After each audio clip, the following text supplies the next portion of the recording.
What's up, homies? What's up, homies? What's up, good people? It's your boy, the boy Henry Heck, back at it again.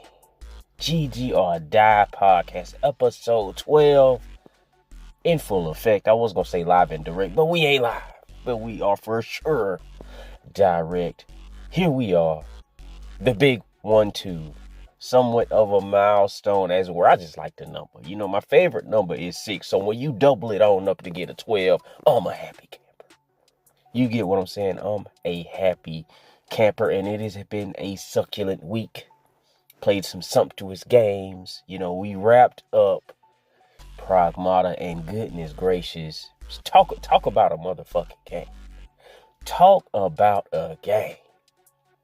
Visuals, combat, storyline, environment, music, overall aesthetic. Oh man, talk about a game. That's what I'm talking about. I've not been that. You know, when you finish a game and you just feel complete. You get me? You know, questions were answered. You're just satisfied with the overall experience. I've not felt that way probably since, and this might be controversial.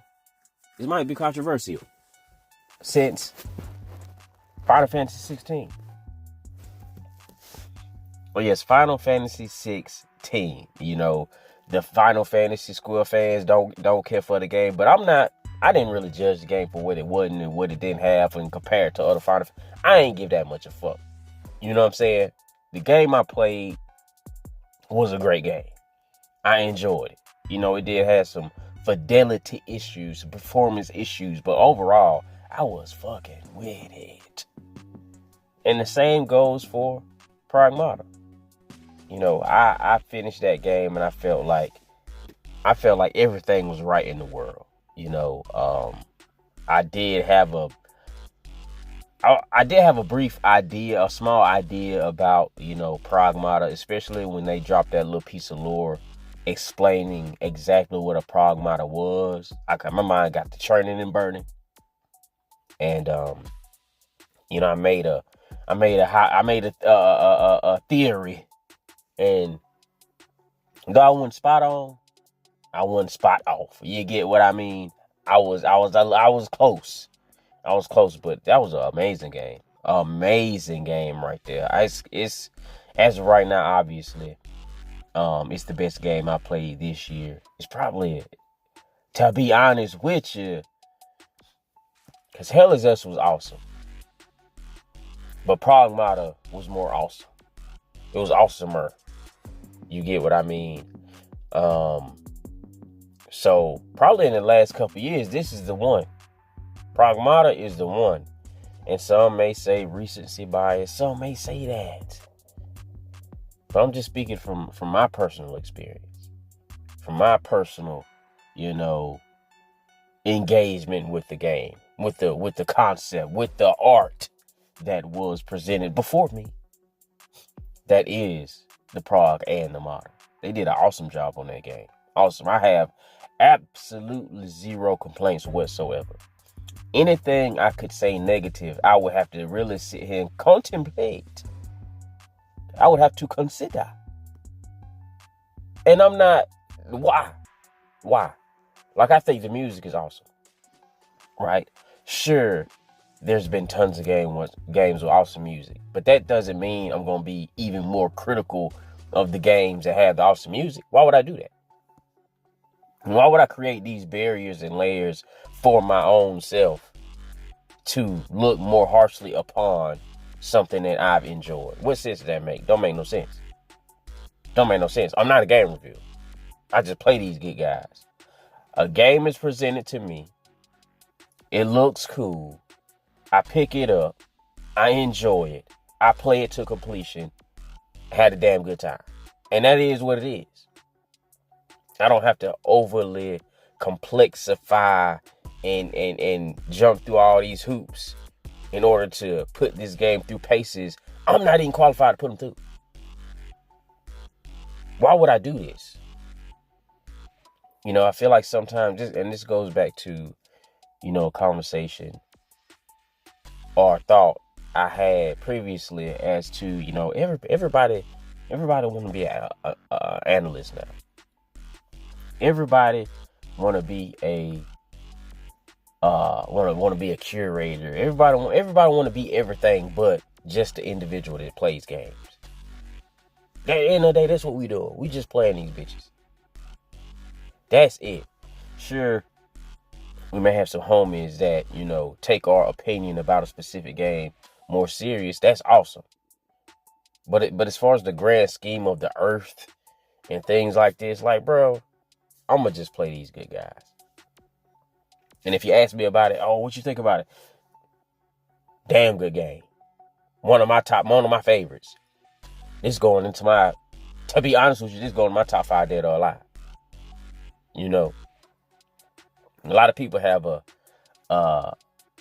top 5 dead or alive that's unmoving. But for me, that's not the case. That's not the case at all. I'll rotate some shit up out of that bitch in a minute. If it's a game like a Pragmata, for me, oh yeah, I rotate some up out of there in a heartbeat. Cause sure, a lot of these older games were cool and amazing, and we got these memories and etc. But go back, they cool for what they were at the time. You take that game, you put up right beside a game, a more modern game that you enjoy, I don't say equally. And it's not going to compare. It's not going to compare at all. A lot of these games we have in our top 5 or top 5 dead or alive, or they're just off of the strength of nostalgia. That's it. That's it. Movement, controls, clunky. Plot line, holes in the plot line. Visuals obviously don't compare. A lot of this type of stuff, and for some reason, people just have this affinity for, it's a Nintendo game, I gotta have it there. Oh, this is the first game I played with my little brother, I gotta have it there. And that's cool, that's your list. That's your list, do what you want to with it. But I'm just speaking for, as for me, because I still got the memories of the game. I still have those memories. Me taking it out of the list don't diminish the fun or experience I had with it. You get me? This is just my top 5 dead or alive. You know, a lot of times we see all these lists and it's just chock full of old games just for the sake of having a bunch of old games in there. Just so an individual can prove or be a part of a specific crowd of, you know, I was there, I was around. Oh, you had to be there. This type of situation. Well, I was there. And yeah, the shit was cool, but it don't compare to the shit we got now. Let's keep it all the way true. Let's keep it all the way true. That's a conversation that always roll up. Were games better then, or no, they were not better then. Let's be real. And that's the end of it. You get me? But again, that's your list. Do what you want to with it. So, you know, I played Pragmata, knocked that out. Talk about, oh man, not going to get into any of that. You know, I will have a written review up Monday over on Panax, formerly known as Fuse. I'll have a review up on there, and I will share that about on X, so folks will be able to, you know, go over there and check it out, see it, etc. Call me a glazer, you know, Pragmata glaze, and that's fine with me because the game was fucking good. Say what you want to, the game was fucking good. And you know, after that, I foot dipped into Neverness to Everness, a new gotcha. You know, gotcha games on console have become somewhat of a phenomena. You know, because they've been doing damn good over there. You know, Hoyo and Kuro Games, they put stuff on console and it makes a shit ton of money. You know, to be gotcha games that console gamers claim to not give a fuck about and not like it, not want to be a part of, and not want to, they make a ton of money. You know, Wuthering Waves was one of the top earners, like, and it was Player's Choice. It won Player's Choice on PlayStation. You know, when it came to PlayStation, and they made a bunch of money over there. We got a Genshin, super late to the party, but we got a Genshin Impact DualSense, which I picked up, and I don't even play Genshin Impact. You know, when it first came out, was one of those games where I just jumped onto for the vibe. You know, it was a beautiful world. Music was legit. Combat was pretty mindless. You could just button mash and get through. It was just one of those chill type of experiences. And over time, these developers have made vast improvements to the combat. So you do have to put a little bit more thought into it. You know, Wuthering Waves dropped on the PS5. We got Zenless Zone. I mean, we do also have Honkai Star Rail. I'm not really naturally a turn-based type of individual. So if I have the option between the action style combat and a turn-based style combat and everything else is equal, I'm picking the action, you know. So I did gravitate more toward Zenless Zone Zero. Fire. The aesthetic, visuals, combat, music, everything about that. Fire. A lot of people just automatically throw this, oh, well, you know, it's predatory. Like, bro, if you don't want to spend no money, you don't have to spend no money. You know, that whole is predatory, but it's predatory. I get it can be predatory for kids. Just don't let them play it. Just don't let them jump on there. You know, my son asked a couple times about some Roblox. No, stood fast, and he ain't asked about it since. He has not asked about it since. My daughter, she's into Minecraft right now, and I did let her play some Asphalt Legends Unite. And she enjoyed that, you know. So I let her continue to play that. But as far as like jumping on a Fortnite, she just turned 5. She's not playing anything like that right now. Asphalt Legends just a little dragway style racing game. Got some cool music. Flip your car around. Point A to point B. And Minecraft. That's about it. Anything else, like, she not going to be getting involved in for a while. And that's just the long and the short of it, you know, where people would like to, but the kids. If you're doing your job as a parent, you don't have to worry about the kids. You know, the kids gonna follow your lead. They can only do what you allow them to do. Because at the end of the day, if they don't want to listen, they want to keep trying to do it anyway, take the fucking game away from them. You know, you always, as a parent, have that option. You don't necessarily want to have to rely on these corporations to, you know, monitor and do these things. But, you know, these adult individuals always like to speak on the predatory and then want to try to throw the kids off in it. Like, nah, bruh, you ain't got no self-control. That's what that is. You ain't got no self-control. And the argument of, well, in order to play the game, in order to play as the characters, no, you don't. In the story content, you get to use the characters without having to pay for them. You want the character, you don't want to, and you want the character. That's what it is. And that's fine if you want it. You know what you got to do if you want it. You don't need to have the character to complete the story content because they give them to you. Now, if you want to use it after that, hey, that's on you. And it ends up being like this thing of this kind of Pokemon, because you're trying to collect all the characters just because you want to have all the characters. And that's a decision you made. If you feel compelled to do that, you got to look at yourself in the mirror and have a conversation. I don't have that problem. You know, the only one I spent money in was Zenless Zone Zero. It first came out. It was dope. They had a little thing for $10. I gave them $10. And that was it. I'm not giving any money to Wuthering Waves. I'm not giving any money to... Division Resurgence it got a banner system, but I'm not giving them any money. I'm not giving Rainbow Six Mobile any money. I don't have this issue of being unable to control myself when it comes to rolling for these characters. And the people that I do know that do spend money in Zenless Zone Zero, there's something that like, hey, I want this character, I'm gonna spend for him. It is what it is.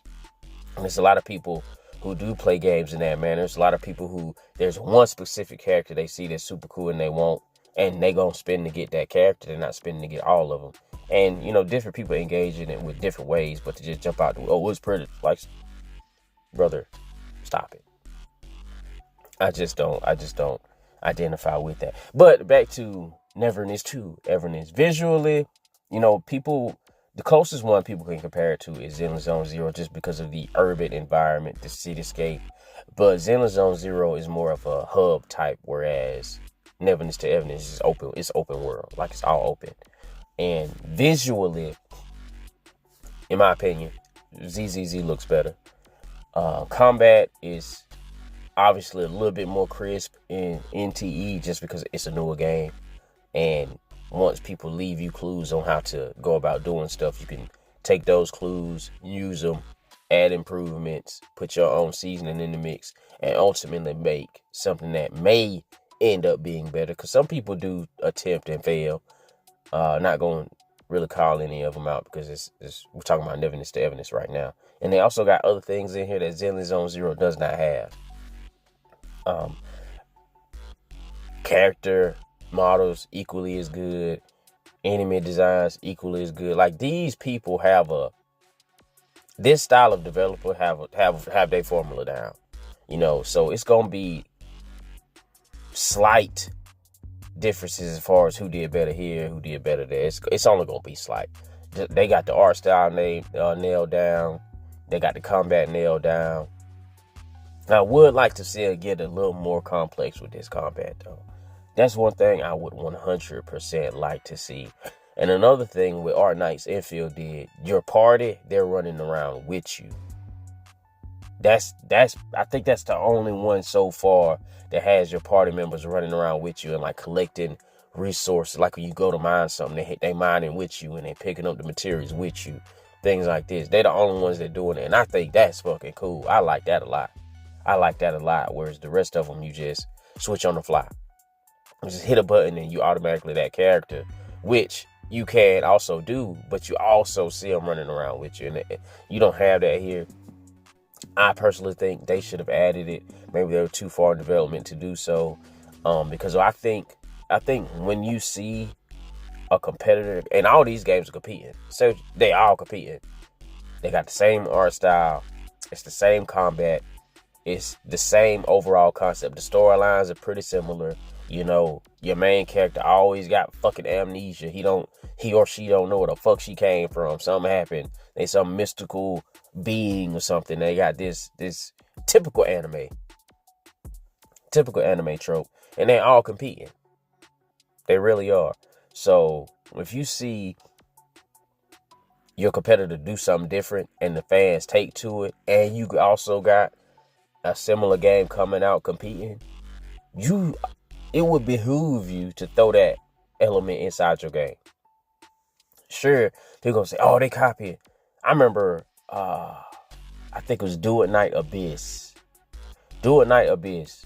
They have a mechanic in there where you jump and do the corkscrew dive, kind of like Warframe. People swore, just because of that. Oh, it's the Warframe of Gacha. Just because of that alone. You know what I'm saying? No. It wasn't because of that alone. Also because you could shoot guns. And off the strength of those two, it's Warframe. Crazy shit. Crazy. It's beyond me. But people gonna do what they're gonna do. In no way is the game Warframe. It's not Warframe-like.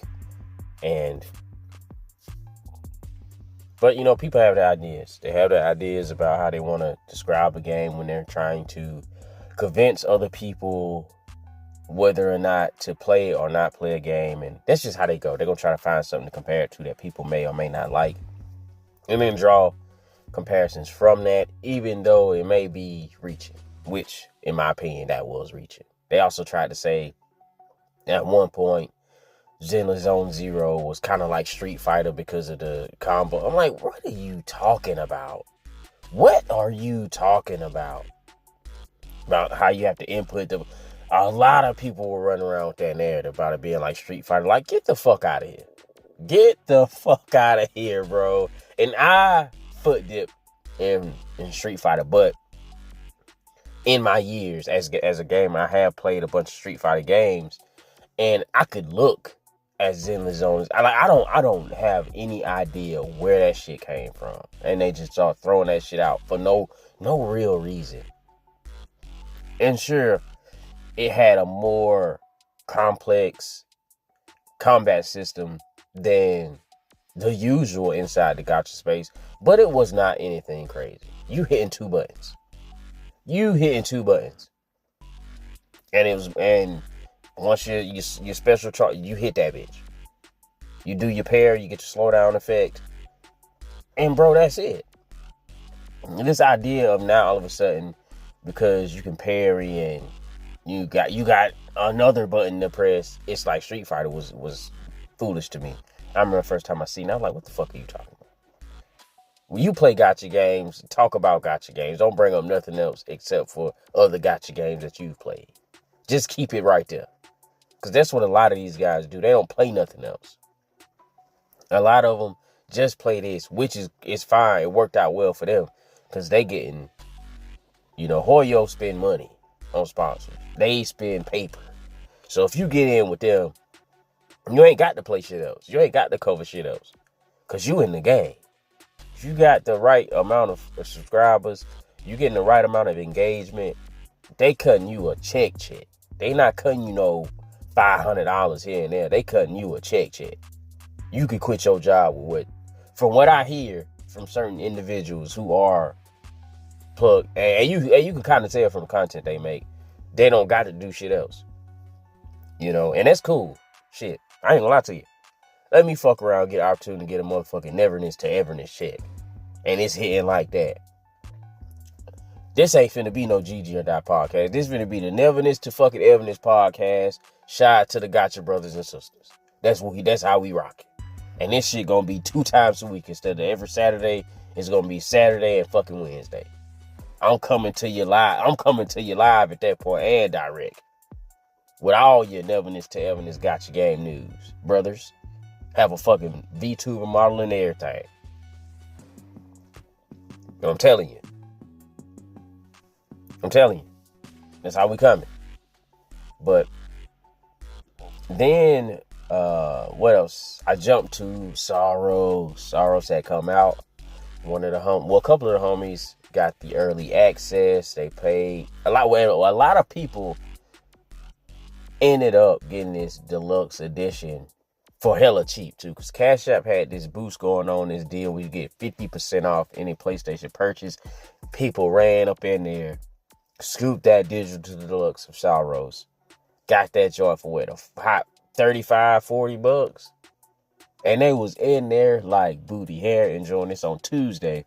Personally, I wasn't sure if I was going to finish Pragmata by then, and I'm like, bro, I wasn't in no rush. I knew the game was coming out Thursday. I had planned to play it on Friday night when I got off work, so I wasn't in no rush anyway. But I finally kicked that off. Talk about presentation. That joint opened up. Music again. I feel like we are in a golden era for music for these games. I can't tell you the last time I played a game and the music, I didn't notice it.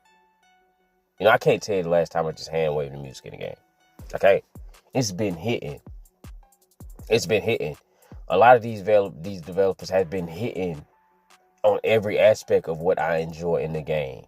A complete package as far as music, story, visuals, gameplay mechanics. I won't just say combat. I'll just say game and gameplay mechanics. They've been tearing it up. And Sorrows is also right there. For what I played probably 3 hours so far. And I'm gonna tell you, I'm getting my ass whooped. I'm getting my tail beat. I did make it to the boss. And right now I'm just trying to figure out how, because all of the projectiles aren't immediate. They're not something you got to deal with like right there. And there's so much going on the screen. I have to spend extra time looking and seeing what I don't have to worry about. Because I be jumping and dodging shit. I don't have to jump and dodge. If I'm on a particular part of the arena, it's certain shit I won't have to worry about. So I just got really... Bro, in most of these games, when it comes to combat, it's about positioning. In first-person shooters, positioning. In a game like this, positioning, your Elden Ring positioning, hack and slaps, it's all about how you position your character in reference to whatever else is going on that screen.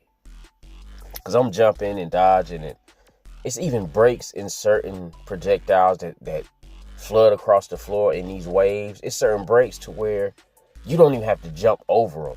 You just get in that space. And Housemarque does an awesome job of overwhelming you visually to make you think everything on the screen is finna kill me. And it's not true. It's not true. Everything on that screen is not about to kill you. Sometimes, just because you're overwhelmed visually by the sheer number of projectiles, you think that everything is coming at you. Everything ain't coming at you. These things have static patterns a lot of the times. Like you may throw out a burst of blue orbs.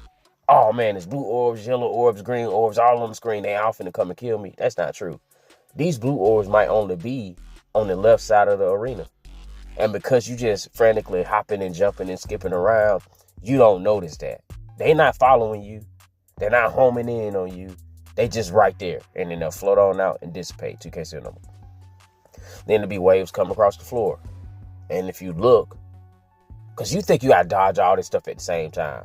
No, you do not have to dodge all this stuff at the same time. No, you do not have to jump over all these things at the same time. No, you do not have to shield all these things at the same time. No. And I'm at the point where, because a lot of times, bro, a lot of people don't pay attention. These first bosses be putting you on. They be putting you on to the tempo and the experiences of the rest of the game.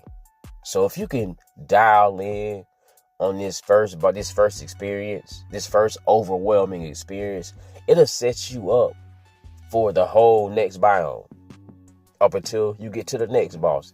Then more things will be introduced, more patterns, etc., in order for you to, take that in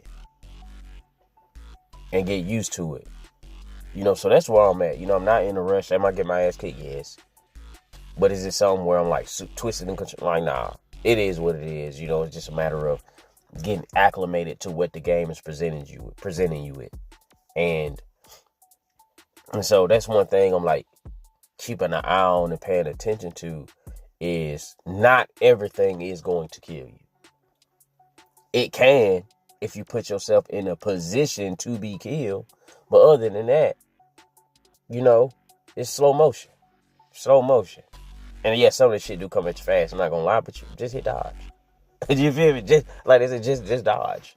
Just don't get hit. And that's the fucking name of the game. Just don't get hit. And it can be done. Now, are you gonna be able to dodge everything? And no. Some people will when they put the time in. Certain people have a certain affinity for this style of game, like Elbethium. Even Elbethium get hit sometimes. And that's one cool thing about watching people like that who play these types of games at a super high level. When you see them take a hit, it's like, okay. Even the God tier players of this style of game get hit sometimes. And sure, I get hit more than them, but all I have to do to beat this boss is get hit one less time than I got hit last time.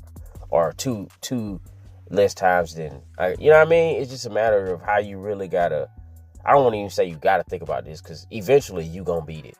You know what I mean? If you just keep hammering away, eventually you gonna beat it. It's just a matter of, do you have the patience to do that? How long does it take you to get frustrated? And if you really want to, because at the end of the day, if you don't really want to do it, you're not gonna do it. And me, I don't mind. I absolutely do not mind. I don't have a ego with things like video games. I don't have that no more. I probably used to, but at this point right now, I just don't. So if I die, I die. It is what it is. And I just keep going until something else come up. My daughter may want to do something. My wife may want to do something. I may need to work out or something. Then I just put the controller down and go do something else. And I have these in my life. I have these natural breaks built in to where I can't just sit there and, you know what I'm saying? I do eventually have to get up and go do something. And a lot of the times, I don't say a lot of times, but sometimes the controller dying is that Can I go pick up another controller and keep playing? Yeah. Am I gonna do that? Probably not. You know what I'm saying? I'm probably not gonna do that. I'm probably just gonna set that joint down and go do something else. So even the PlayStation, I'm not gonna sit here and say, oh, they built that in for that purpose, because hell no, they didn't. But they want you on that game as long as possible. But it's just a point to where I think to myself, okay, I can go do something else now. I've been playing long enough. You know, because people, oh, 4 hours battery life, this trash, this. I guess. And I mean, if I was fucking 14 and didn't have shit else to do, and that's what I'm doing all day Saturday, yeah, I feel that way. But at this stage of my life right now, nah. That's 4 hours is plenty. Most of the time, I only hit that 4 hours. Even at night, everybody go to bed. They in the bed at 8:30, 8:45. Max, I'm up 10:45. Max. I have to be nearing a stopping point to be up past that, to be honest with you. I have to be nearing a position where, you know, I know I'm about to get a save point, I know I'm about to catch a cutscene or something like that, and then, okay, I push on through. But other than that, I'm in that motherfucking bed, brother. I'm in that joint. Sleep. But Housemarque just got a way of building it. They I don't know how to explain it. I don't know how to, because it's tough, and now they put a little more narrative in there. They did a little more with the character, because it's a whole cruise so far. The whole narrative so far. You know, you see stuff like, oh, well, it's a game. Yeah, it's gameplay focused, but since they took the time to craft and put this stuff in here, to put the story in here, to write for these characters and put them in there, I'm taking it all in. I'm soaking it all in. And people will say that the second chance mechanic is like nah. I mean, let me think. It's more convenient, in my opinion. Yeah, it's more convenient to get back up right quick and continue to fight, especially like if you were right there. But I mean, if you're early in the boss fight and it happens, you get what I'm saying? If you early in the boss fight, it ain't really gonna help you unless you was really just spazzing out and you got that ability to just lock in right there. But you know, I just look at it as like, now I don't have to spend all that time running all the way back to fight the boss. You get what I'm saying? Because it get to a point to where you kind of know your way around the game, so it kind of feels like a waste to have to spend that 5 minutes running all the way back. Because you, at this point, the regular enemies on the map, it's not even they're not an issue. It's just flies. Especially because out in the real world, not the real world, but out in the landscape of the game, you can use the environment. And that is a cheat code right there. Shout out to El Bethia, man. He made a video years ago about using the environment of the game. And ever since, I like, well, obviously, you know, it's not something you really think about in the moment of your game. It's just something that when a person points it out, and then you're like something clicks in your brain. Like, yeah, I could just run behind this rock. Yeah, I can just funnel them into this hallway and just shoot them and kill them one at a time. And once that clicks, it's like, yeah. So out in the real world, like, it's really just a matter of hurrying up and getting back to the boss. But now you got that second chance mechanic, and you ain't got to deal with that. You ain't got to waste that extra time. Sure, you're collecting the currency or whatever, but you're going to get more currency next time anyway. You're going to get no more currency when you get into the new area. So currency is plentiful. It's just shaving more time off and mitigating for certain frustration. Because sometimes, bro, you die to a boss and you just ready to get back and fight him again. You just ready to get back and do it. Now it's a barrier of, now I got to run through all this shit, deal with these annoying motherfuckers. And a lot of them you can just run through. You just run through them bitches. Unless a solar cage drop and you just got to sit up there and fight them, you can run through a lot of that shit. So it's a lot of stuff that's you know, changed and cool about it. to help you get back to the fight quicker. And that's the thing. Even with like battle royales or whatever, like you die, you right back in. You die, you right back in. And that's one thing in current gen gaming that we just not gonna be able to escape. That's in my opinion, that right there is the battle royale effect. Getting back into the fight as fast as possible. You know, you die in the fucking battle royale, you don't even want to see the exit screen. You're like, fuck, you die, you automatically hit leave game, back to the lobby, back new game, solos, in there, dropping, falling from the sky, back in that action. So I feel like instead of it being a easy mode or more easier, I feel like it's that. It's that aspect of another genre that's taken the games community by storm, and then they've utilized it in their own specific way to get people back to the fun quicker, as it were. Because you don't want to see no cutscenes. Like, bro, I'm just speaking for me personally. Like, if I die, I'm not trying to see no cut. I don't give a fuck. I don't want to see that. I done seen that already. I'm trying to shoot some shit. I'm trying to whoop that ass. That's what I'm trying to do. Fuck, all this other shit is extra. And it's even more stuff up in here. Got Perry up in this bitch. It's a lot of stuff up in here. They from what I played and from what I've seen, they made a complete improvement. Like, they're how smart the level up.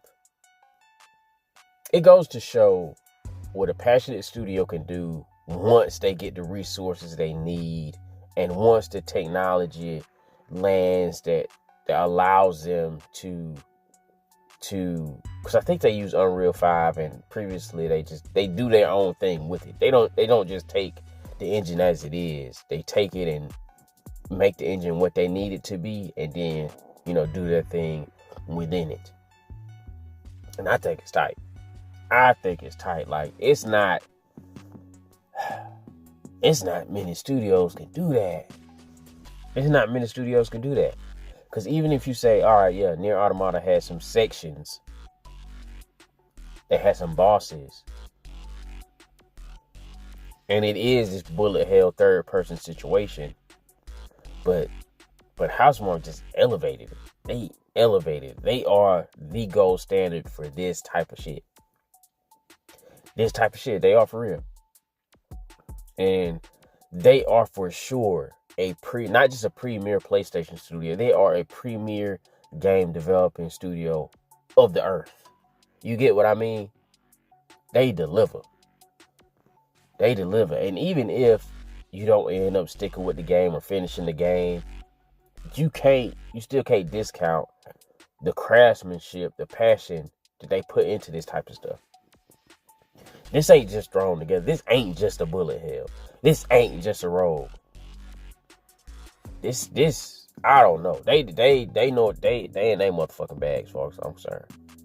They are in their bag. And how this game will sell, it ain't for me to say. You know, it hopefully it sells better, but it is what it is. That's not my thing. But just speaking from a perspective of a gamer just playing the game, enjoying the game, it ain't many people who can do this. And the people that can do it, they work at fucking Housemarque. The only thing that kind of is, you know, PlayStation been on a shutdown spree. I do not want to see this studio go away. I do not, in no way, shape, or form. And that's why, probably last year or year before, I'm like, bruh, I don't think nobody should be bought. I think everybody should be just their own thing. Be their own thing. Take partnerships here and there, whatever you got to do. Because there's another studio, Spiders, who they don't make bad games, but they also don't make great games. And I feel like if they were a truly independent studio, just off on their own, doing their own thing, they would still be open today. They would still be making games because their games make enough to keep them going. Now, they ain't, breaking no records and, crashing sites. They ain't doing none of that. but they make enough to keep going. They make enough to keep people working. They make enough to feed the family. You know what I mean? They make enough to keep their name inside of the conversation as far as, AA games that are good. They make good games. And there was a conversation. I won't say a conversation. There was a video by ex-Naughty Dog developer, ex-Insomniac developer, by Will 777JP inside of the Discord. And it kind of spoke to, like, studios not taking chances on just making, like, the good middle of the roads AA type game. Like, we do get those. We get a lot of those. Echoes of the End was one of those. Unknown 9 Awakening was one of those. This was more on the average side. Unknown 9 Awakening. That was a 6 at best. But ain't nothing wrong with being a 6. The only thing wrong with being a 6 is if you spent a ton of money to make that 6. You know what I'm saying? If you spend 10, 15 million, as far as game budgets, you spend 10, 15 million to make a 6. I don't think you in that much trouble. That's just me. I don't think you're in that much trouble. And they had this whole, especially they was gonna have comics, movies, all this type of stuff, and the performance just was not there to garner all the rest of that stuff. I liked the game. I think the combat was cool. The powers were cool. The sneaking around was cool. Main character was cool. It just looked, how, did the PS3 generate? That shit was a PS fucking 3 game. That shit was a slightly better looking PS3 game. That's what that shit was. And I wasn't mad at it. I liked the way the combat worked. I liked the way the game mechanics worked. I did. I'd probably go back and get the platinum for that game, to be honest, because it had it in chapters. So you could go back through the chapters and get all the collectibles you needed to get, which is super convenient, especially in a game like that. Unknown 9 Awakening also, not Unknown 9, Echoes of the End also has it laid out like that, so you can go back and do that. But another trophy they got in there, you have to beat the game in like 10 hours or something. So I would have to go in there, play it on the hardest difficulty, I think, and then replay it again on the easiest difficulty just to run through it in the shortest amount of time. So I would have to replay that 2 more times. But they made a ton of improvements to Echoes of the End, so I do want to jump back in there. And that game was dope to me. That was a dope game to me. And then sometimes you end up with a 1348X Voto, which I am struggling to get back into. And it's not even that long of a game. I think the game is on like 5 hours long, but it's like if they had just made it traditional action hack and slash instead of trying to get fancy with the combat, I think I would enjoy it more. It's just, bro, you get more than one enemy trying to fight you at once. It's GG's. It's clunky. It's just not enjoyable. I would almost rather it just be no combat. You just walk around solving puzzles and just looking at the landscape, and that be it. I would rather, it be sneaking, stealth, where you sneak and you come across the camp, you tuck in the bushes and wait till nightfall and just assassinate all these people in their sleep and then move on from point to point. And then during the daytime, you solving puzzles. During the nighttime, you getting your kill on via stealth. Because it's just, I don't know why they made this decision, bro. Because, I don't know. I can't even think of why you would approach the combat in the way they approached it. And yeah, you do have different attachments where you can, swap out on the sword and, make it two-handed, make it one-handed, make it quicker and stuff like this. You do got parry, you do got block, but it's just, it just don't come together. It don't come together smooth enough to make it enjoyable. It's like you get in a fight and you're like, oh shit. Bro, Soros combat is way more difficult but more enjoyable. This combat is pretty simplistic, to be honest with you.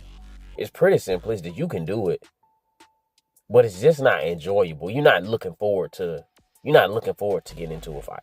I put it like that. You're just not looking forward to it. You're like, bro, I don't fuck with this. I really don't fuck with this.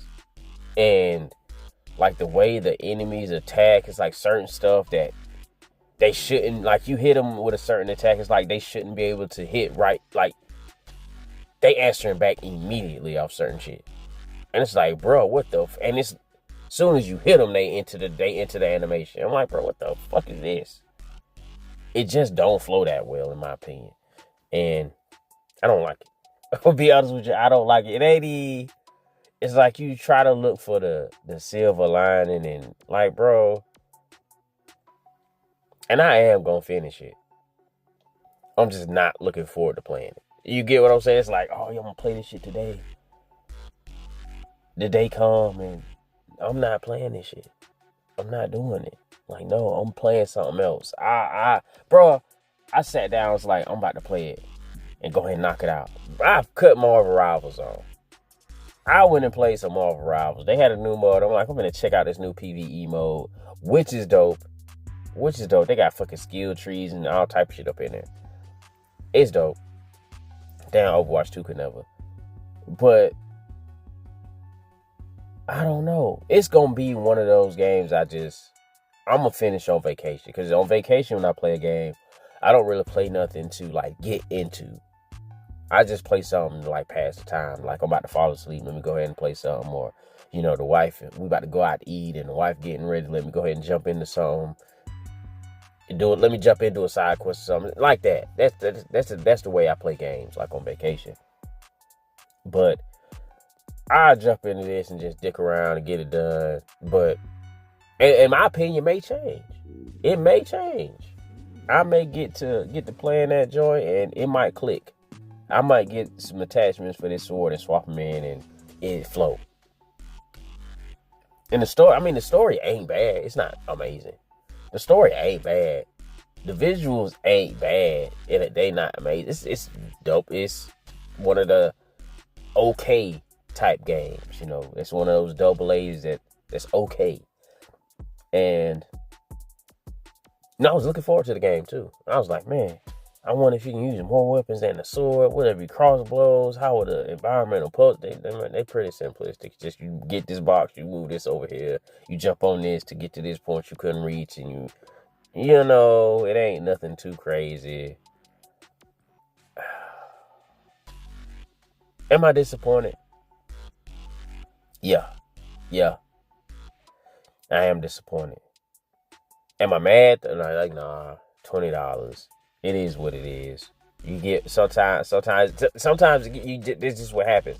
There was a conversation going on inside the analog den yesterday where people were talking about using the subscription services kind of like the safety net of not having to waste money, or buying games on super deep Steam sales to not waste money, which I don't agree with, because I got a homie on PC. Every time a Steam sale pop off, he's scooping games, talking about how much money. Like, bro, did you really save money if you bought a whole bunch of games you're not gonna play? Because you digitally hoarding, in my opinion. You just hoarding. And he the type of individual though that will open up and just scroll through and look at all the games he got, and he like it. It don't do shit for me. Some people might just like it, but you are just digital hoarding. You are just wasting money. Because in my opinion, you buying shit you're not using, it's a waste. You buying games you're not playing, it's a waste. I don't care how much dollars off it was. You still had to pay for it. It wasn't free. Because even when you get to subscription service, sure, it's cheaper, or sure, it may be cheaper than buying all the games you playing or end up playing. But you not finna play all them games. You just not. You paying however much you paying, and you beat one game a month. You know what I mean? You beat one game a month. Or one game every couple months, or whatever. And we got to talking about, you know, you not, you know, wasting money on a bad game. I'm like, bro, sometimes this shit happen. Sometimes it happens. Sometimes you go to a movie and the movie turn out to be shit. Sometimes you go to a restaurant and the service might not be all that great. That's part of the experience. Sometimes you get a dud. Sometimes you get a bad one. And, you know, I don't buy bad games that often. You know, the last time it was Blades of Fire, which I wouldn't say is a bad game. It's just a game that it's not for me. It's not. There's plenty of people that like it. 13 Ex Voto might objectively be a bad game because it don't really seem like anybody enjoyed that bitch, to be honest with you. But I was gonna put it in my, you know, a bad one for me. You get what I'm saying? But I'm not finished it yet. But so far, you know, I am not enjoying it whatsoever. I'm not. Keeping out with real. I'm not looking forward to playing it. I don't think it's a good game. In my opinion, just for me. I'm not really rocking with it. It's not my cup of java. But overall, though, gaming is dope. Gaming is in a great situation, you know. PlayStation did have some... Well, I don't even want to classify it as PlayStation had some hiccups. The DRM issue did get... They spoke about it, and people criticized them for... It took too long. Like, from my perspective, I don't feel like somebody putting out something with malicious intent. I don't feel like I should be rushed to... Personally, I didn't think they won't say shit, to be honest with you. You have people going over the terms of service, going over all the literature as far as how this system actually worked. And it was nothing to corroborate what was presented. So, and they gotta tell you otherwise, like, sure, they get sued all the time. But something like this is something to easily avoid getting fucking sued. And, you know, whether it was true or not, I said my piece on it. And I was just going to let individuals who really give a fuck about Will 777JP really give a fuck about this type of shit. That's his fight to fight. You get what I'm saying? Because I just can't manufacture enough give a fuck to even care. And there was a lot of people on the time. That's one thing that I really noticed. There was a lot of people on timeline who don't give a fuck. You play on fucking P-fucking-C. You ain't got no problem with always being online. As long as you ain't got to make no PlayStation account and sign in, you don't give a fuck. That's what they give a fuck about, having to make a PlayStation account. They're signing in everywhere else. They got logins everywhere else. They digital only. You know, they problem is if you got to make a PlayStation account or a fucking Sweet Baby Inc. worked on the motherfucker. That's what they worried about. That's really what they worried about. Anything else, they don't give a fuck. So when this shit popped off, they didn't give a fuck. It was just an opportunity to put PlayStation through the ringer. And they went on to speak to, I think GameSpot had the interview. Or it might have been an interview done with another publication, but GameSpot had the quotables. And they went on to it. And I'm like, bro, it goes to show how people would rather get clicks right now today and retract to just make more content on it, just drum and run views. It went to show me how content creation really work for a lot of these people that if you just chasing the growth, this is what you do. This right here is what you do. Fuck if it's right. Fuck if it's right. If it comes out to be wrong, we'll just make another video later. We can, you know what I'm saying? We can keep hammering out on this topic. And I'm like, damn, you really can pop doing that type of shit. You really can. Like people like a Paul Tassi, you had a lot of the PC enthusiasts or PC centric YouTubers, the Xbox guys. You said, bro, Xbox guys jump out the window. They was loving this. They was loving it. You didn't really see Nintendo guys that much like harping on it, because I think Nintendo got their own situation, and I feel like Nintendo guys are smart enough to know we got our own problems. That's one thing cool about them. For the most part, they don't really jump out the window. They minding their own business. Nintendo guys are what the PC guys used to be, as far as minding their own fucking business. But I just sat back and watched, because like, I don't have a dog in the race. Yeah, you want to own your games, but like I said, I don't replay games. If I'm into a game, I'm gonna beat it within 3 weeks, and I'm not touching that bitch again. I'm playing whatever the new shit is. So even with like live service and people want to keep them popping off, it's like, bro, if it's failing that bad to where they gotta shut it down, I don't want to play that shit anyway. You know, queue time's gonna be long. I don't want to play that bitch solo. What the fuck I'm be doing? I'm not on console, so it ain't no private service any fucking way. I'm just not worried about it. It's enough of them coming out to where I got something new to play. I got something fresh to play. But shout out to the people who are fighting that fight. You know, good for y'all. Applause to y'all. I'm just not with you. I'm just not with you. You feel what I'm saying? I'm not picking up a picket sign. No, I'm not doing that. I play the games that I think look cool. I stop playing them when they ain't fun. And playing a offline solo live service game by myself, that don't sound like a joyous occasion to me. Say, for example, you got Helldivers 2. The offline mode is just running through the training over and over and over and over again. Technically, they could do that, and it be not killed. And so if they ever took it offline, that's what you be doing. That would technically be enough to mitigate all the bullshit, and it be available for you offline. Do you really want to play that? Do you really want to do that? Because let's keep it true. I feel like that's the type of shit they gonna be doing. You gonna get the fucking gun range. You feel what I'm saying? That's what you go fucking get. It's offline. Shut up. Get out of my face. That's what it is. And that shit don't seem cool. I'm not trying to do that. Personally. Some people might fuck with that type of shit. They'll, do some kind of computer mod thing and mod fucking Simpsons hit and run that bitch. I don't fucking know. It's not. Hey, bro. Best of luck to you. I hope you get what you want. But that's just where I am as far as that whole thing.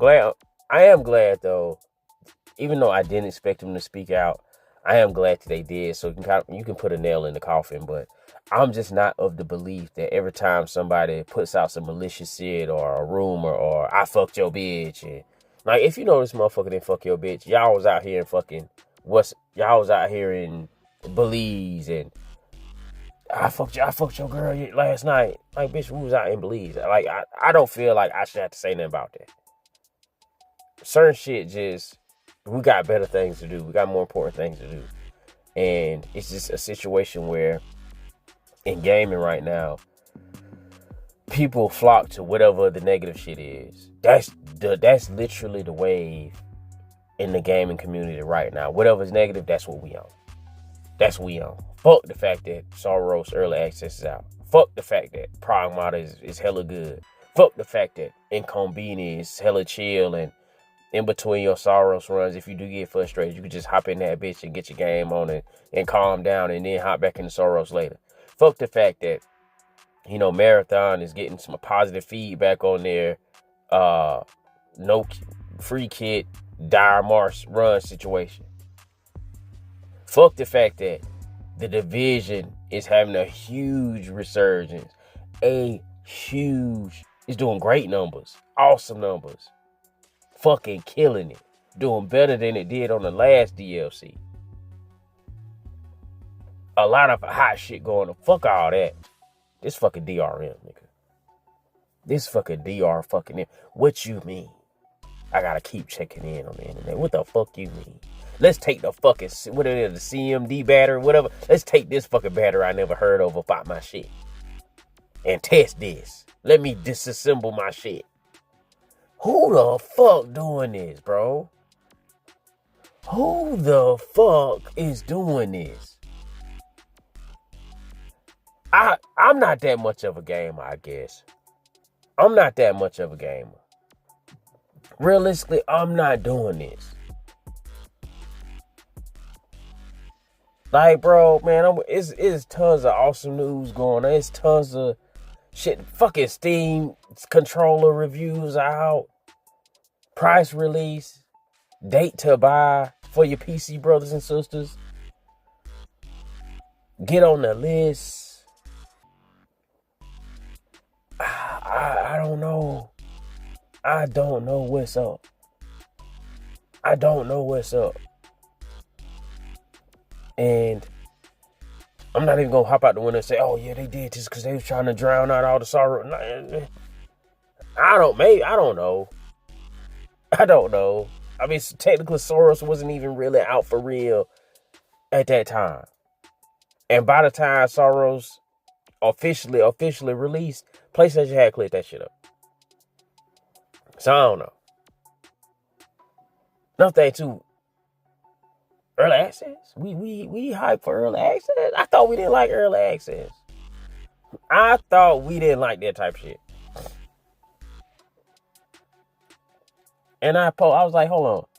So we don't like live service because they incomplete games. But we cheering to pay for early access. And this is not the case with Soros. It was just what was it, Subnautica?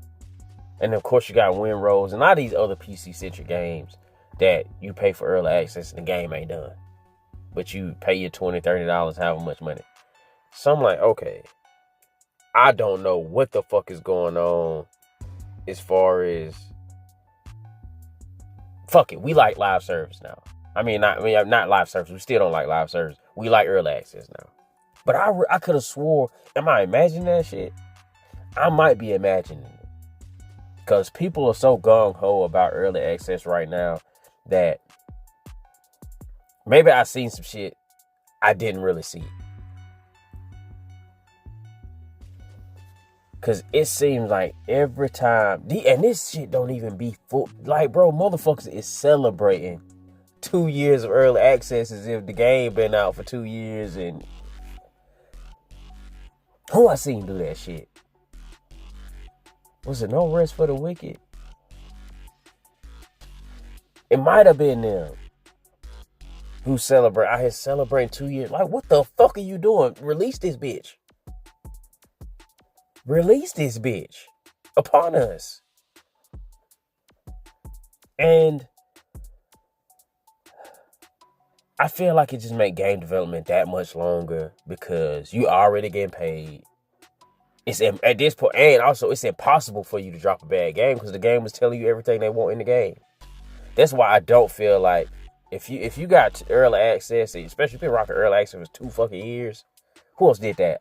Baldur's Gate was in early access hella long too, and then people were cheering. And obviously, it's a fucking amazing game. Obviously, it's a game of the year.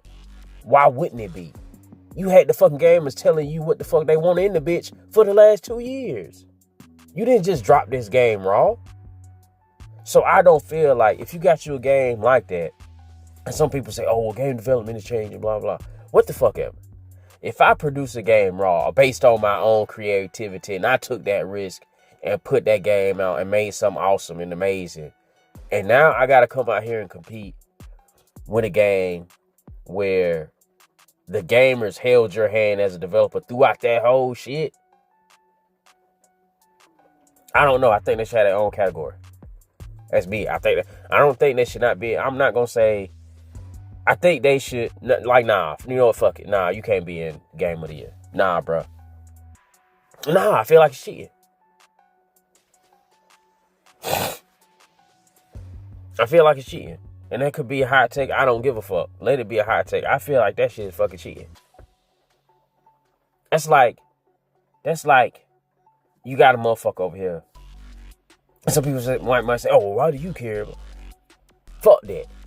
If I had to study on my own and take this test and earn my A, and you had the motherfucker, you got to fucking use your notes. And remember that shit when teachers say you can use your fucking notes, nigga? Fuck yes, yes, I'm gonna use them. But at the same time, a lot of people didn't use them. Some people some kids just had it like that. Like, nah, bro, I'm getting this A regardless. I don't need the help. I'm relying on myself. I'm getting this shit.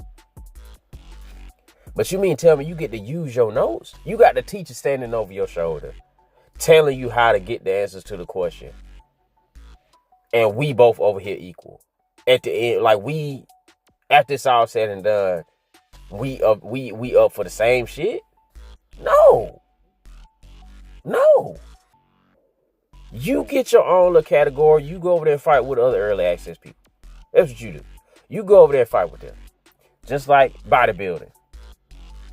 You got a natural category, and then you got the juiced up niggas. Sure, the juiced up niggas gonna always look bigger, and you know they gonna this just the way it is. So sure, your early access shit gonna always be a step better, cause you had help. People will say, oh, well, they still had the program. Yeah, you still had to do all that, but you still had help. Cause sure, you on gear, and yes, you do gotta eat right. Yes, you do gotta hit the gym. But you also ain't got to worry about fucking recovery. Whereas your natural brothers and sisters over here, they gotta eat right. They gotta sleep right. They gotta work out. They gotta do all this. They gotta do all the same shit, but without the help. So no, I don't feel like y'all niggas need to be in the same fucking game of the year category. Fuck nah, have your own shit. Have your own shit. Straight up. Don't mind all them having help with it, but let a motherfucker over here use some AI and get some help. Let them do that, then, oh shit, shut that studio down. We hate for developers to lose their job. We hate studio closers, but fuck it. If you use AI, oh, shut that bitch down. Come on with him. That's all I got for you, right? I ain't gonna drag on too long. I went off on a little tangent. It's been episode 12, the big one, too. And it's been a dope time getting here. Looking forward to catching y'all next week. Next Saturday, 11 in the a.m. Catch me on Tuesday over on the big homie Will 777JP's channel. Just playing live stream. Me, him, RPG88. Shout out to him. He actually, playing Soros early. Enjoying himself. I think he on like the 5th ball. He close to done. He close to beating it. Shout out to him. He's been really enjoying it. Pretty much everybody who's been playing has been enjoying it. I've really not heard anything negative about the game. But that's all I got for you right now. Catch y'all outside the next one.